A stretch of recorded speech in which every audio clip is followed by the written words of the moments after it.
नमस्कार दोस्तों, स्वागत है आप सभी का आपके अपने यूट्यूब चैनल होमनिस्टी में।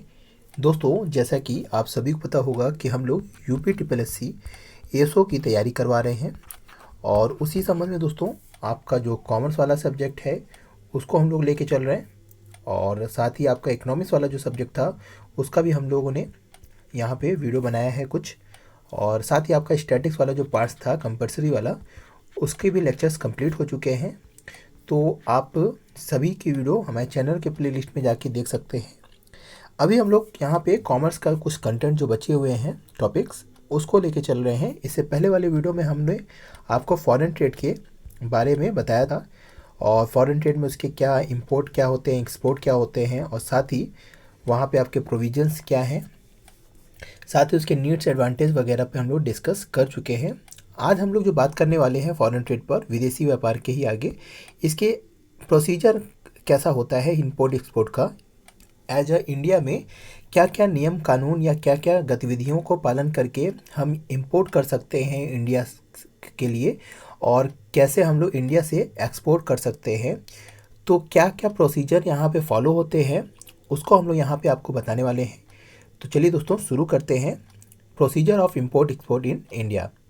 दोस्तों, सबसे पहले अगर हम लोग यहाँ बात करें कि इंपोर्ट और एक्सपोर्ट के लिए सामान्यतः एक जैसे नियम हैं, कुछ चीज़ों में थोड़ा सा डिफरेंसेस हैं, तो उसे भी हम लोग आगे देखेंगे। यहाँ पे हम लोग थोड़ा सा ये चीज़ आप लोग जान लीजिए कि यहाँ पे आपका जो इंपोर्ट एक्सपोर्ट होता है वो रेगुलेटेड होता है बाय द फॉरेन ट्रेड आपका डेवलपमेंट एंड रेगुलेशन एक्ट 1992 के अंतर्गत, जो आपको क्या करता है, आपको ये यहाँ पे अनुमति प्रदान करता है, या कह सकते हैं इसी के अंतर्गत आपको सारे नियम बनाए गए हैं। इसी के आपके इस एक्ट के अंतर्गत ही आपको सारी गतिविधियों को फॉलो करना पड़ता है।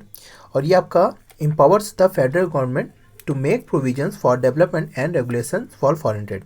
और साथ ही दोस्तों इस एक्ट को ये अधिकार दिया गया है कि वो समय समय पर जैसा भी आपका इंपोर्ट एक्सपोर्ट के लिए जो भी नई आपकी यहाँ पे प्रोविजंस बनाना हो वो भी आपको यहाँ बनाने का अधिकार इसको दिया गया है।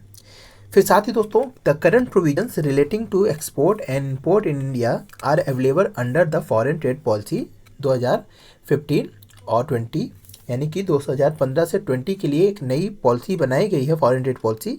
अभी इसी के तहत आपका क्या हो रहा है, यहाँ पे इंपोर्ट एक्सपोर्ट इंडिया में हो रहा है। तो ये आपका नॉर्मली यहाँ पे 2 पॉइंट याद रखिएगा कि करंट में आपका जो प्रोविजंस है उसमें आपके फॉरेन ट्रेड पॉलिसी 2015-20 है। इसको भी हम लोग अलग से यहाँ पे डिटेल में समझेंगे कि फॉरेन ट्रेड पॉलिसी 2015-20 क्या है। ये आपका एक करंट का भी टॉपिक है, आप लोग करंट में पढ़े भी होंगे, फिर भी हम यहाँ पे आपको ये इसके लिए अलग से हम लोग वीडियो ही लेके आएंगे, आपका फॉरेन ट्रेड पॉलिसी 2015-20। तो यहाँ पे आपका यहाँ पे ये चीज़ याद रखिएगा कि foreign trade development and regulation act के तहत आपका यहाँ पे प्रोसीजर को डिफाइन किया गया है कि कैसे कैसे आपके प्रोसीजर यहाँ पे फॉलो होंगे, और साथ ही उसमें क्या क्या नए नए प्रोविजंस आपके समय के अनुसार बनाए जाते हैं। उस प्रोविजन में इस समय आपका जो प्रोविजंस है वो आपका फॉरेन ट्रेड पॉलिसी 2015-20 के अंतर्गत यहाँ पे आपके इंडिया में एक्सपोर्ट इंपोर्ट किए जा रहे हैं। फिर अगर हम लोग नेक्स्ट बात करें कि इंपोर्ट प्रोसीजर इस समय क्या है, तो यहाँ पे आपका इंपोर्ट एक्सपोर्ट को या किसी भी आपका यहाँ पे या इंपोर्ट करना चाहे या एक्सपोर्ट करना चाहे, उससे पहले आपको सबसे पहले क्या चाहिए, आपको एक लाइसेंसिंग की व्यवस्था की गई है। यहाँ पे आपको लाइसेंस का क्या होना चाहिए, आपके पास एक लाइसेंस होना चाहिए यदि आप इंपोर्ट कर रहे हैं या एक्सपोर्ट कर रहे हैं, बिफोर आपका शिपिंग ऑफ गुड्स या arranging of the transport and warehousing after the unloading of goods. मतलब यहाँ पे कि आपका सबसे पहला काम ही क्या है, यहाँ पे आपका लाइसेंस लेना है। यदि आपको इंपोर्ट एक्सपोर्ट में भागीदारी या किसी भी व्यापारी को इंपोर्ट एक्सपोर्ट करना है तो सबसे पहले आपको एक लाइसेंस लेना होगा, जो कि आपका यहाँ पे डीजीएफटी के थ्रू ही मिलता है। ये डीजीएफटी क्या है, ये आपका यहाँ पे डायरेक्टरेट जनरल एक्सपोर्ट आपका यहाँ पे इंडिया है, जो कि आपका यहाँ पे देखिए हमने दिया है कि डीजीएफटी के तहत ही आपका क्या होता है, यहाँ पे आपको लाइसेंसिंग प्रदान की जाती है।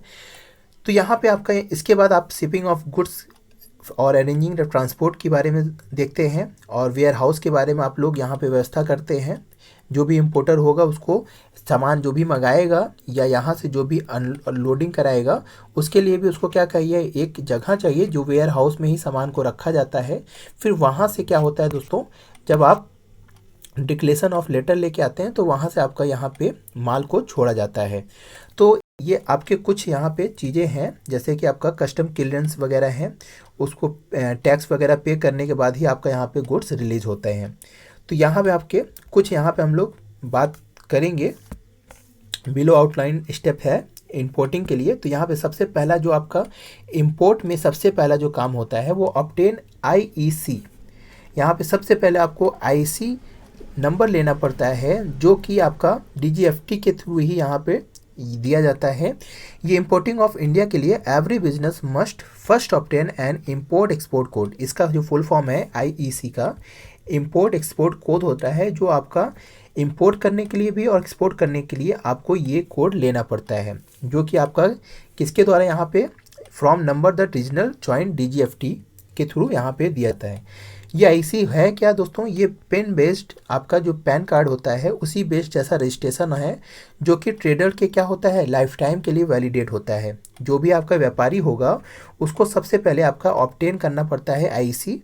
ये जैसे कि आपका पैन कार्ड का कोड मिलता है, आपको एक कार्ड मिलता है जिसमें आपका क्या होता है पैन कार्ड नंबर होते हैं, उसी तरह आपका यहाँ पे भी ये आपका आईसी कोड होता है, जो आपको सबसे पहले लेना पड़ता है, और जो कि आपकी इसकी वैलिडिटी क्या होती है लाइफ टाइम के लिए होती है। और इसके रिक्वायर कहाँ कहाँ होता है, यानी ये आईसी कहाँ कहाँ आपका यूज होगा, तो आपका क्लियरिंग कस्टम के लिए यूज होंगे, फिर सेंडिंग शिपमेंट, मतलब जब आप माल को भेज रहे होंगे शिप से वहाँ पे लगेंगे। फिर वहाँ पे आपका सेंडिंग के साथ ही आपका receiving of money in foreign currency, जब आपका माल भेजा जाता है उसके बदले में जो फॉरेन करेंसी आती है उसे आप जब पैसा को कन्वर्ट कराते हैं तो वहाँ पे भी आपसे क्या मांगा जाता है ऑब्टेन आईसी या आईसी कोड, आई कोड मांगा जाता है। तो ये तो दोस्तों यहाँ पे सबसे पहला जो इम्पोर्टर पहला कदम उठाता है वो क्या लेता है, आईसी को लेता है। इसको प्राप्त करने में रजिस्ट्रेशन करने के पश्चात आपका 10 से 15 दिन लगता है आपको ये प्राप्त होने के लिए। इसके पश्चात आपका जो दूसरा स्टेप है दोस्तों, ensure legal compliance and under different trade law. दोस्तों साथ में आपके यहाँ पे इंडिया में बहुत से लॉ बनाए गए हैं आपके इंपोर्ट करने वाले गुड्स के बारे में, कि किन गुड्स पर कैसा एक्ट क्या लग रहा है, तो उस एक्ट को फॉलो करना पड़ता है।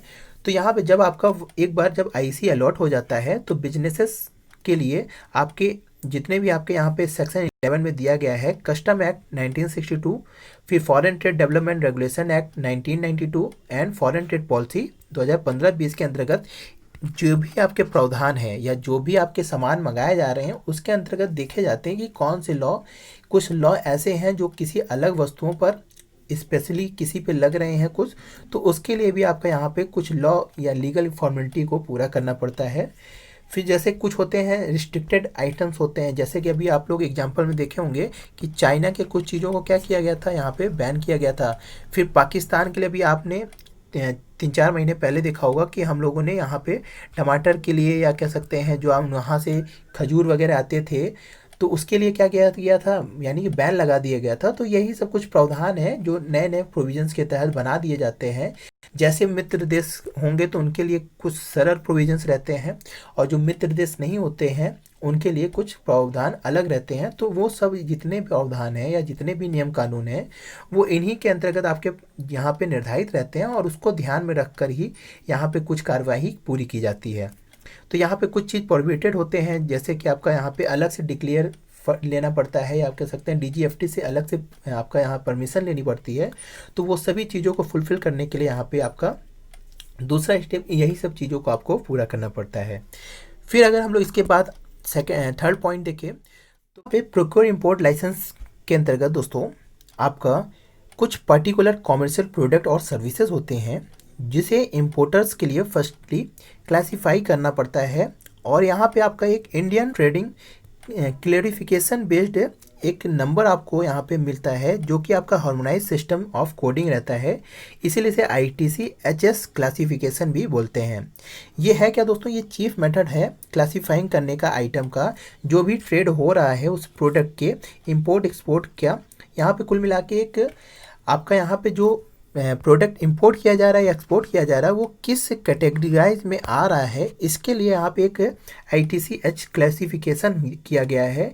इसको यहाँ पे इंपोर्टर्स को लेना पड़ता है, जिसके अंदर ये आपका जो होता है ये DGFT के द्वारा ही प्रदान किया जाता है, और ये 8 डिजिट का अल्फा न्यूमेरिक कोड होता है, जिससे आपका यहाँ पे गुड्स की कैटेगरी पता चल जाती है और किस क्लास का है प्रोडक्ट वो पता चल जाता है। आप जो भी इंपोर्ट कर रहे हैं, एक्सपोर्ट कर रहे हैं, उससे यहाँ पे आपका इस ITC-HS कोड के मदद से आपका जो शिपमेंट होता है या वेयर हाउसिंग होता है, वहाँ पे ये चीज़ पहले से ही पता चल जाता है कि कौन सा प्रोडक्ट किस क्लास का है और किस कैटेगरी का है, क्या उसके लिए क्या प्रिकॉशंस रखना है। इसीलिए यहाँ पे ये फॉलो किया जाता है ITC-HS क्लासिफिकेशन।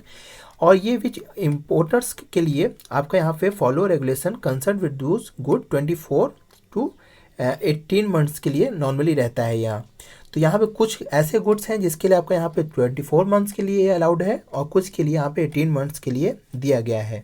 तो यहाँ पे आपका जब आप यहाँ पे ITC-HS क्लासिफिकेशन का यहाँ मेन मतलब यही होता है कि जो भी आप प्रोडक्ट इंपोर्ट कर रहे हैं या एक्सपोर्ट कर रहे हैं, उसके लिए एक अलग से क्लासिफाइड किया गया है कि कौन सा प्रोडक्ट है, किस क्लास का है, किस कैटेगरी का है, उसके लिए क्या क्या प्रिकॉशन रखना पड़ेगा जब यहाँ से इंपोर्ट किया जाएगा तब, और जब वो इंपोर्ट या एक्सपोर्ट होके आता है तो उसके लिए क्या क्या सावधानी रखनी पड़ती है।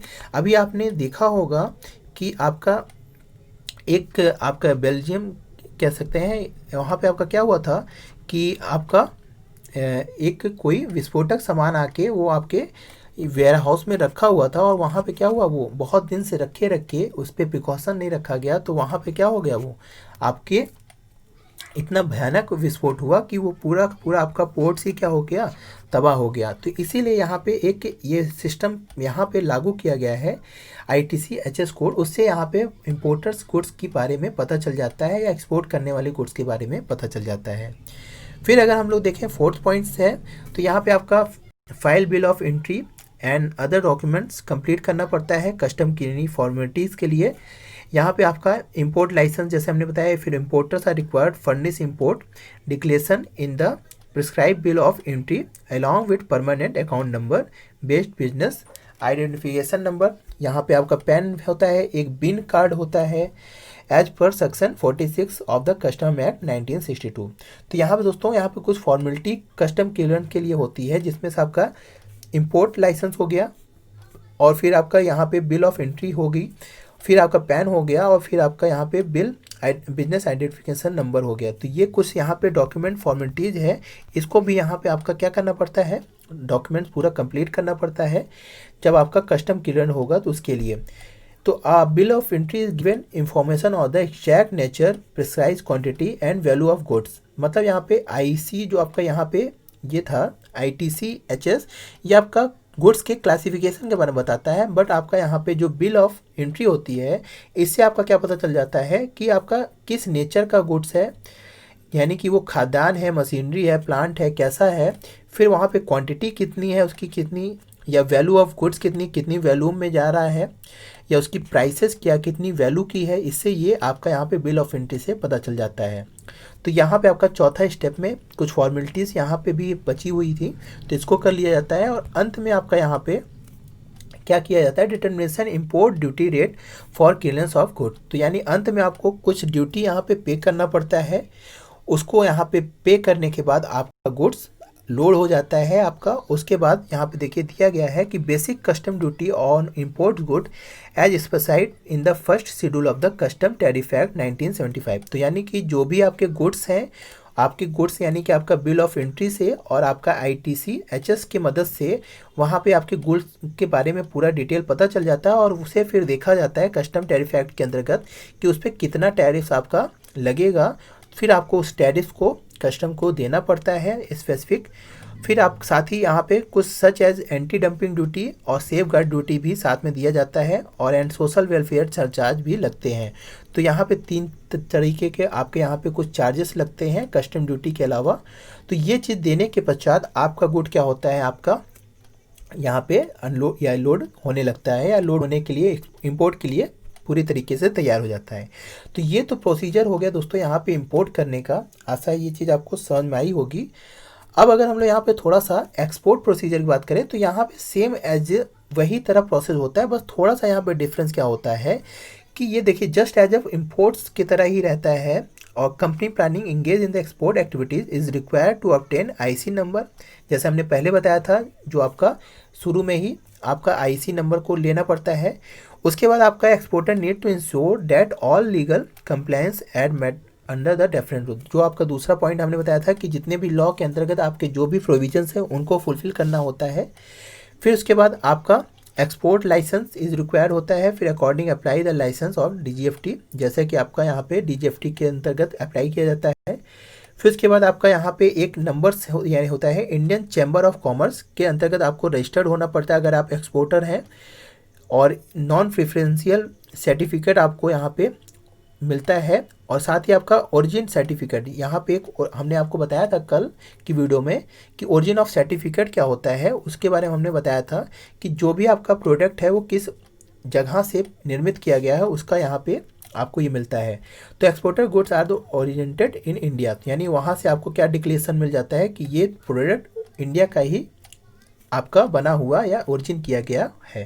तो ये कुछ फॉर्मेलिटी यहाँ पे थोड़े से डिफरेंस रहते हैं, नहीं तो सेम एट इज जैसे हमने अभी आपको इंपोर्ट में प्रोसीजर बताया वैसे ही यहाँ पे भी आपके फुलफिल किए जाते हैं।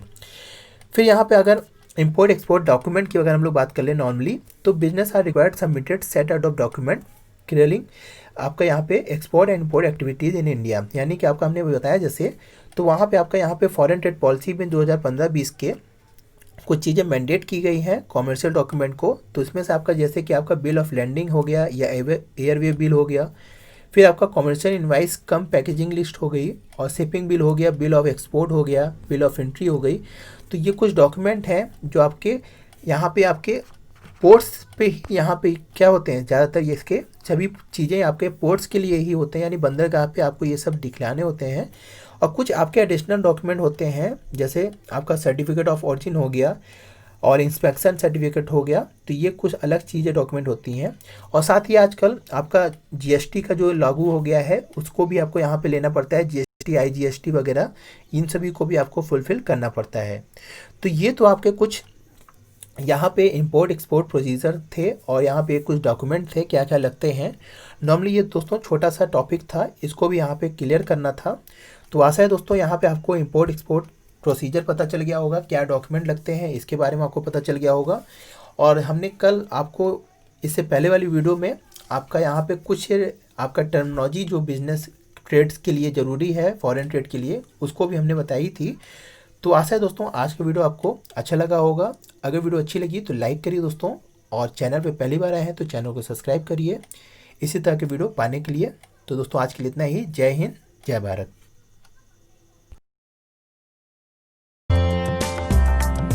दोस्तों यदि आप हमारे चैनल होम मिनिस्ट्री को सपोर्ट करना चाहते हैं तो आप इस UPI ID लिंक पर जाकर अपनी इच्छा अनुसार राशि को प्रदान कर आप होम मिनिस्ट्री को सपोर्ट कर सकते हैं।